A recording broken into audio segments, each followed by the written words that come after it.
The companions of the Prophet ﷺ were sitting talking amongst themselves, hadith of Sahih Muslim, when he came and he asked, "What are you talking about?" And they said, "We are talking about alamatu sa'a, the signs of the last day." One of the major signs of the last day, and you know that there are 10, the 10 are not given in the order in which they will occur.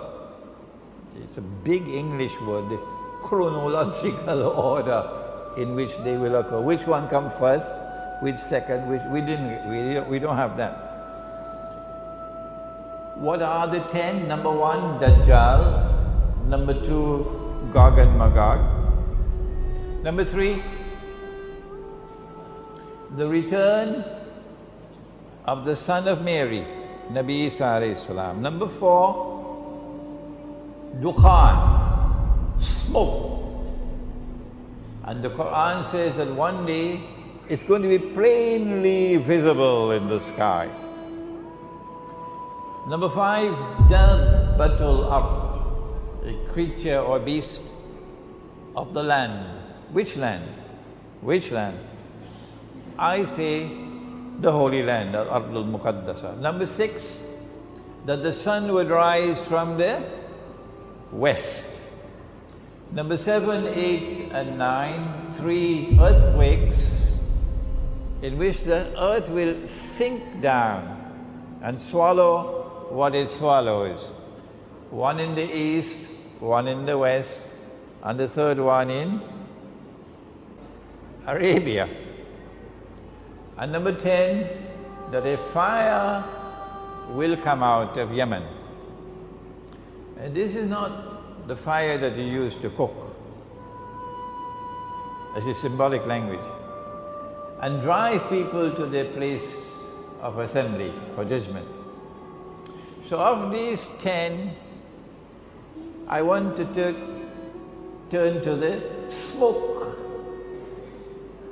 A nuclear war would be one in which nuclear powers will use every single nuclear weapon that they possibly can use, because it's going to be a fight to the finish.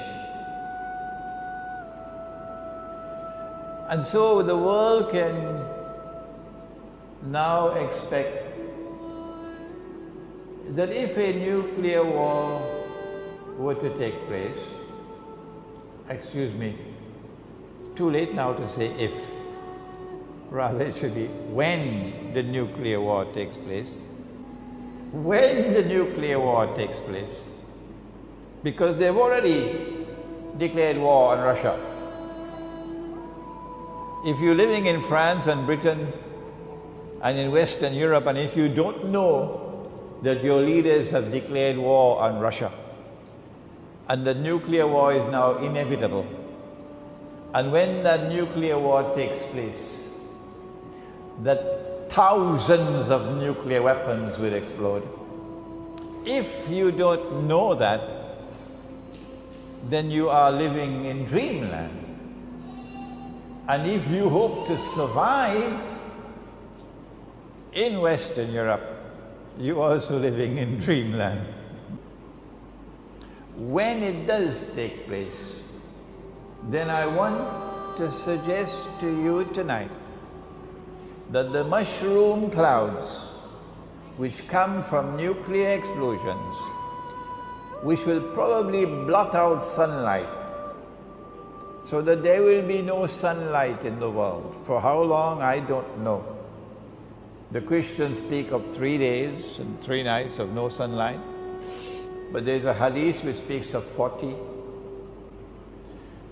I want to suggest to you tonight, for you to think about it, that when the Prophet ﷺ spoke about smoke, dukhan, as one of the signs of the last day, that he was referring to the mushroom clouds which will come from nuclear war, the malhama.